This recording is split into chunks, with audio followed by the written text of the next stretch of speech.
इसलिए मैंने कहा कि 1937 और 27 में जो समझौता कुछ पार्टियों ने आपस में किया था, वो पार्टियां जाने। पार्टी सरकार नहीं होती, पार्टी राष्ट्र नहीं होता। पार्टी सिर्फ सरकार बन जाती है, उसके बाद पार्टी खत्म हो जाती है, सरकार होती है। तो 1937 में कोई सरकार नहीं थी। वंदे मातरम पे अली मियां जैसे मक्कार, लहरी जैसे मक्कार, मौलाना आजाद जैसा सेकुलर जिहादी, इन सब ने एक समझौता कर लिया, वो समझौता चल गया। लेकिन आपको जो मैं तर्क देना चाहता हूं वो ये है कि भारत जब आजाद हुआ या नहीं, 14 अगस्त की रात को 1947 में आजाद भारत के खंडित विभाजित भारत में जब पहली रात में वंदे मातरम के बारे में जो एक जिक्र है वो मैं आपको शेयर करना चाहता हूं। आप इन मुद्दों को उठाइए, एक बार ये समाप्त हो जाएंगे। इसलिए मैंने कहा कि जो सरकार है, जरूरी नहीं है कि उसके संज्ञान में सब कुछ हो, उसके सामने तत्कालिक हजारों चीजें हैं, लेकिन मेरी और आपकी जिम्मेदारी है कि आप ऐसे मुद्दों को उठाएं कि जब वो ठीक हो जाएंगे, हजारा साल तक बलिया के लोगों आपके इस कंट्रीब्यूशन को आप वैसे ही याद किया जाएंगे जैसे मंगल पांडे के नाम से बलिया है, जैसे कुंवर वीर सिंह के नाम से बलिया है, जैसे जयप्रकाश नारायण के नाम से बलिया है। आपका शहर, आपकी मिट्टी बार बार आपको यह गौरव प्रदान करेगी। मैं समझता हूं कि जिस किस्म की आपने ये पूरा जो बलिया हब बनाया है, जिस किस्म के युवाओं को जोड़ा है, जो चीजें मैंने पिछले 2 दिन में इसके बारे में पता की, मुझे लगा कि बहुत जागृत है।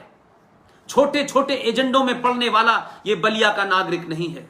आज भी बलिया के अंदर क्रांति करने की वो चिंगारी मौजूद है। उस चिंगारी को एक दहकता हुआ शोला बनाएं और वो राष्ट्र की रक्षा में लगाएं।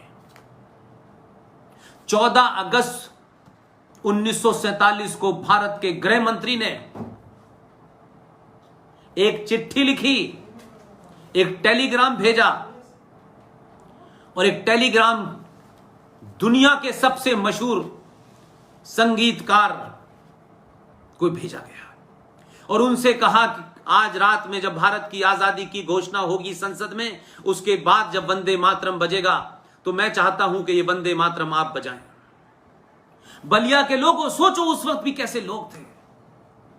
सब सत्ताधारियों के इर्द गिर्द ही इतिहास रहता है, लेकिन उसके अलावा जो बहुत सारे लोग अलग अलग जगह काम करते हैं, उनकी जो भारत भक्ति है, उनकी जो सनातन भक्ति है, जो हजारों सालों पुरानी आपकी संस्कृति है, उसके प्रति उनकी निष्ठा देखिए। उन्होंने कोई पद नहीं मिला, उन्होंने पद की लालसा नहीं की, लेकिन जो काम वो करके गए वो सिर्फ आपके लिए करके गए कि उनकी आने वाली संतानें जिस दिन भी इस सच्चाई को जान जाएंगी, फिर इसे बेस बनाएंगी और जिहादी और इस्लामिक आतंकवादियों के सामने सरकारों को झुकने नहीं देंगी और सरकारों को तर्क देकर के मजबूती देकर के इस लॉजिक के साथ आप दोबारा से उस चीज को सही पर्सपेक्टिव में इंप्लीमेंट कर सकते हैं। वो टेलीग्राम जिस देश के महान सपूत के पास गया, संगीतकार के पास गया, उनसे सरदार पटेल ने यह रिक्वेस्ट की कि मैं चाहता हूं कि आजाद भारत की इस खंडित पार्लियामेंट में आप वंदे मातरम गाएं। उन्होंने कहा मैं आऊंगा, लेकिन मेरी एक शर्त है। आप जरा सोचिए कि आज के दौर के बौने लोग क्या करते।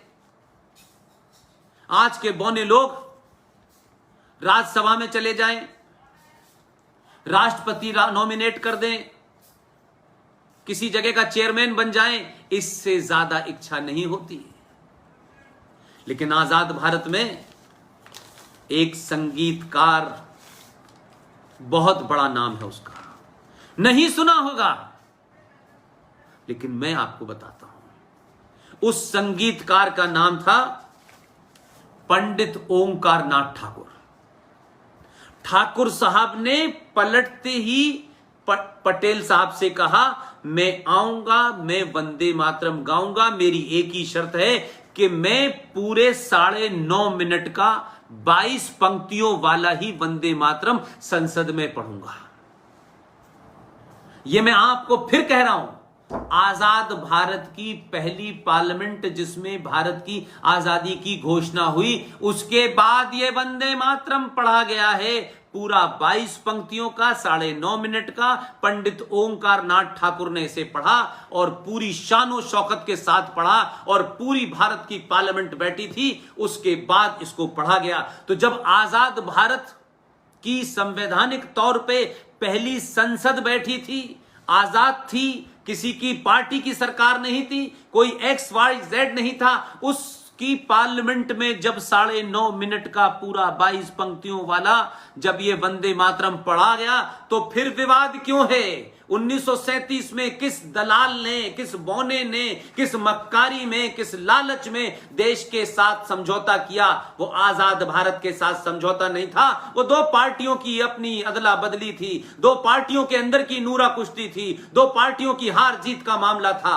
लेकिन संसद के अंदर 14 अगस्त की रात और 15 अगस्त की सुबह सुबह जो वंदे मातरम पढ़ा गया, वो पूरा पढ़ा गया, वो ही अक्षुण है, वो ही पूरा है, वो ही सत्य है, वो ही सनातन है, वो ही पढ़ा जाना चाहिए। इसके बाद विवाद नहीं होना चाहिए। विवाद की जड़ 1937 में थी, तो आपने किसी दो पार्टियों ने आपस में बात कर ली, उसका हमसे क्या लेना देना है? पार्टियां तो आज भी बहुत सारी बातें कहती हैं, लेकिन जब वो सत्ता में आती हैं, जब वो संविधान पे बैठती हैं, तो फिर वही बात कानून होती है। लिहाजा एक इस पे मुहिम चलाइए कि आखिर ये वंदे मातरम का मामला क्यों चल रहा है। दूसरा, आपके सामने एक मुद्दा रखता हूं। देखिए, लड़ाई छोटी लड़ेंगे तो आपको सफलता नहीं मिलेगी, क्योंकि छोटी लड़ाइयों में लोग ये ढूंढते हैं आपको बांटने के लिए। ठाकुरों का एजेंडा है, अच्छा ये ब्राह्मणों का एजेंडा है, अच्छा ये दलितों का है, ये यादव का है। नहीं, ये यादव, ये दलित, ये ठाकुर, बताइए कि सनातन में ये जितने भी लोग हैं, ये कोई जाति नहीं है। जैसे कहते हैं ये पत्रकारों की बिरादरी है, ये अध्यापकों की बिरादरी है, जी वो जाति नहीं है, वो उनका काम है, वो उनका प्रोफेशन है।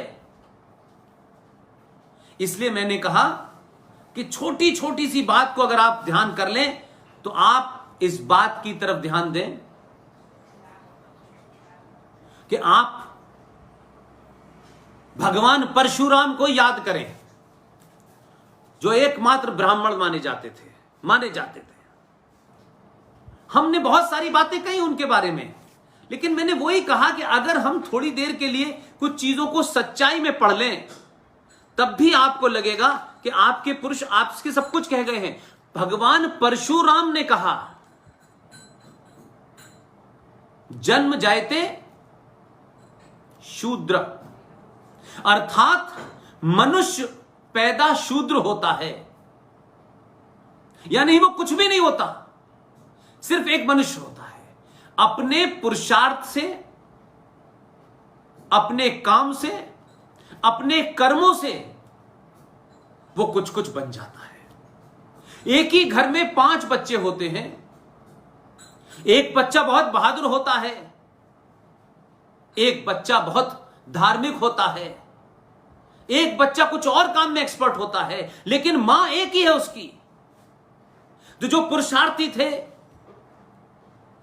जो बल थे, वो देश की रक्षा करने पे चले गए, उसे छत्री के नाम से पहचाना गया। जो धर्म कर्म का काम करेगा, जो पढ़ा लिखा है, जो पढ़ी लिखी बात करेगा, उसे मंदिर में धर्म कर्म के काम के लिए कहा कि आपका काम है धर्म का प्रचार करना, अपने एजेंडे का प्रचार करना नहीं है। कुछ एक्सपर्ट थे, उन्होंने दूसरा काम किया, तीसरा काम किया, कोई तिजारत करेगा, कोई लिखेगा, इस तरीके से काम बटा। हम सब पैदाइशी शूद्र हैं। हम सब अपने अपने पुरुषार्थ से, अपने अपने काम से अपनी जगह बनाते हैं समाज में, लेकिन आपको, आपके दुश्मनों को, आपकी संस्कृति के दुश्मनों को हजारों साल से षड्यंत्र में आपको फंसा दिया गया, और आज आप जातियों के नाम पे पार्टियां बन रही हैं, और हम उसको सत्ता प्राप्त करने का एक माध्यम, एक प्रकल्प समझ बैठे हैं। पार्टी बना लो, दो इधर के जोड़ लो, दो उधर के जोड़ लो, सत्ता में आ गए तो फिर उसके नियम बना दो और फिर नियमों को लागू कर दो। इतने नियम लागू करने के बाद भी 70 साल में सनातन को तोड़ नहीं पाए।